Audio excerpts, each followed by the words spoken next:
Halo teman-teman, hari ini saya Hilaria Ivanijenia dengan NPM 20110026 akan melakukan bimbingan klasikal dengan tema coping stress.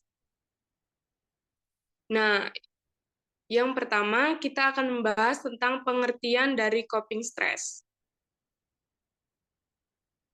Coping stress sebagai sejumlah usaha untuk menanggulangi, mengatasi, atau berurusan dengan cara yang sebaik-baiknya menurut kemampuan individu dalam mengatasi stres yang berasal dari berbagai macam problema psikologis. Nah, maksudnya, stres adalah gangguan mental yang dihadapi seseorang akibat adanya tekanan. Nah, tekanan ini muncul dari kegagalan individu dalam memenuhi kebutuhan atau keinginannya. Tekanan ini juga dapat berasal dari dalam diri atau dari luar. Selanjutnya, kita akan membahas tentang macam-macam coping. Nah, yang pertama ada coping psikologis, yaitu reaksi persepsi atau penerimaan individu terhadap stresor. Artinya, beberapa berat ancaman yang dirasakan individu serta keefektifan strategi coping yang digunakan. Nah, yang kedua itu ada coping psikososial, yaitu reaksi psikososial terhadap adanya stimulus stres yang diterima atau dihadapi oleh individu. Nah, selanjutnya ada bentuk-bentuk strategi coping. Yang pertama itu problem confuse coping. Maksudnya adalah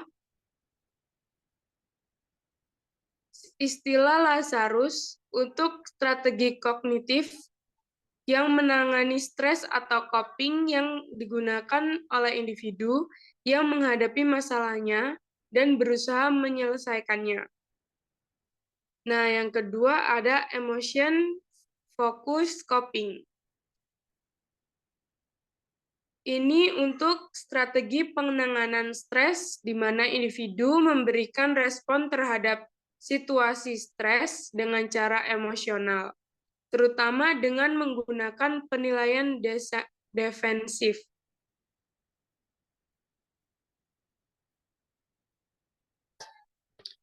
Selanjutnya, metode coping. Yang pertama itu ada metode coping jangka panjang.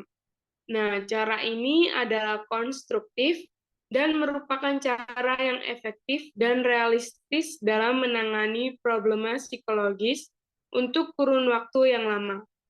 Nah, ada beberapa hal kegiatan yang dilakukan, yaitu berbicara atau curhat dengan orang lain, mencoba mencari informasi yang lebih banyak tentang masalah yang dihadapi, menghubungkan situasi atau masalah yang sedang dihadapi dengan kekuatan supranatural, melakukan latihan fisik untuk mengurangi ketegangan, dan masih banyak lagi.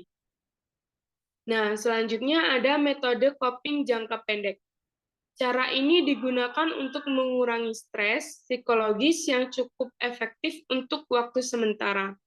Kegiatan yang bisa dilakukan itu contohnya menggunakan alkohol atau obat-obatan, melamun dan fantasi, mencoba melihat aspek humor dari situasi yang tidak menyenangkan, tidak ragu dan merasa yakin bahwa semua akan kembali stabil, dan masih banyak lagi yang lainnya.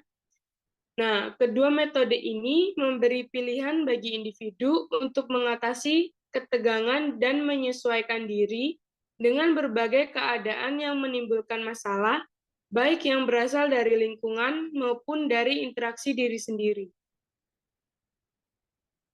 Setiap orang mempunyai kemampuan dan yang digunakan untuk menjaga integritas baik fisik maupun psikologis. Nah, ini tadi materi tentang coping stress.